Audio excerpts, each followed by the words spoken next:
쥐는 어떤 음식을 좋아할까요? 이렇게 물어보면 많은 분들이 이렇게 대답하시겠죠. 치즈.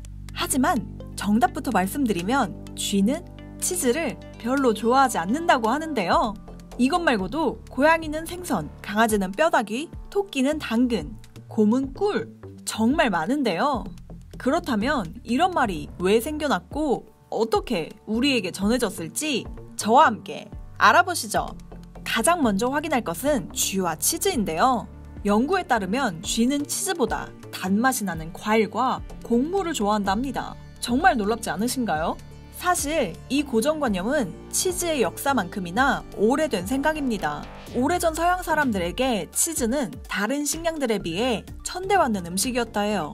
곡물과 육류, 야채와 달리 쉽게 상하지 않았기 때문이죠. 그래서 관리에 주의를 기울이지 않았고 부엌이나 창고에 방치해 두었죠. 때문에 치즈는 쥐들에게 가장 쉽게 접근할 수 있는 식량으로 인식되었고 치즈를 자주 먹었다 합니다. 그런 쥐의 모습이 사람들에게 받아들여지던 도중 이를 그려낸 만화가 인기를 끌게 되는데 바로 톰과 제리입니다. 톰과 제리는 치즈를 훔치는 쥐, 제리와 제리를 잡는 톰의 이야기를 담은 만화죠. 톰과 제리가 전 세계적으로 인기를 끌면서 쥐는 치즈를 좋아한다는 생각이 널리 퍼지게 된 것이죠. 쥐가 치즈를 좋아하지 않는다면 쥐덫에 치즈를 놓아둔다고 효과는 없겠네요.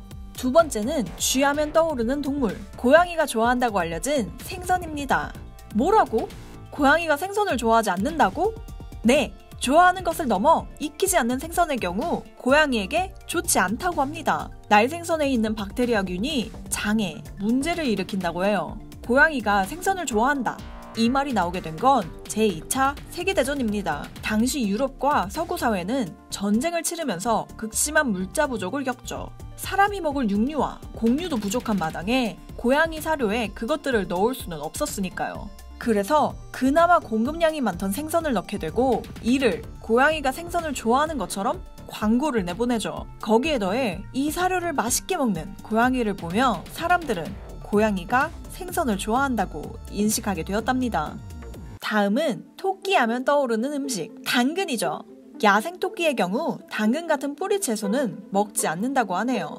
애완 토끼의 경우도 주로 질긴 건초를 주식으로 하며 딱딱하고 수분이 많은 당근을 자주 주게 되면 토끼의 장을 불편하게 하거나 이를 상하게 할 수 있다 하네요. 그래도 가끔씩 주면 큰 문제는 생기지 않는다 합니다. 토끼는 당근. 이 생각은 바로 만화영화 벅스바니에서 주인공 벅스바니가 당근을 좋아하는 데서 생겨난 거짓된 믿음이죠. 그렇다면 강아지가 좋아하는 뼈다귀는 어떨까요? 이것도 정말 많은 곳에서 나오는 장면들이죠. 하지만 이건 다른 것과 다르게 완전히 잘못된 인식은 아닙니다. 실제로 강아지들 대부분은 뼈다귀를 좋아하는데요. 거기다 뼈에 있는 칼슘과 단백질은 어린 강아지의 성장에 도움을 주며 딱딱한 뼈를 씹으면서 성장하는 강아지가 이를 쓰게 해 더욱 튼튼한 이빨을 가지게 하는데 도움을 준답니다. 하지만 그 장점 말고 크나큰 문제가 있는데요. 바로 부서진 뼈의 조각들이 장에 상처를 입히거나 심하면 구멍도 낼 수 있다 합니다. 거기다 조리된 뼈의 경우 화학 첨가물이나 조미료 등이 들어있으니 당연히 건강에 좋지 않겠죠. 강아지가 좋아하는 뼈를 안전하게 주려면 상당히 많은 주의가 필요합니다. 다행히 앞의 이야기들과는 반대로 만화의 모습과 일치하는 동물도 있습니다. 바로 곰과 꿀이죠. 꿀을 좋아하는 곰돌이푸로 널리 알려진 이야기인데요. 실제로도 곰은 꿀을 좋아한다 해요. 얼마나 좋아하면 벌에게 쏘이면서도 계속해서 달콤한 꿀을 찾는다 합니다.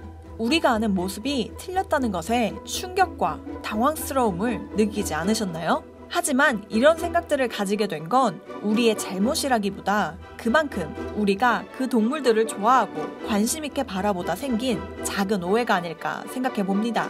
지금까지 세상의 모든 이야기를 알려드리는 스토리시드였습니다. 다음 편에서 만나요.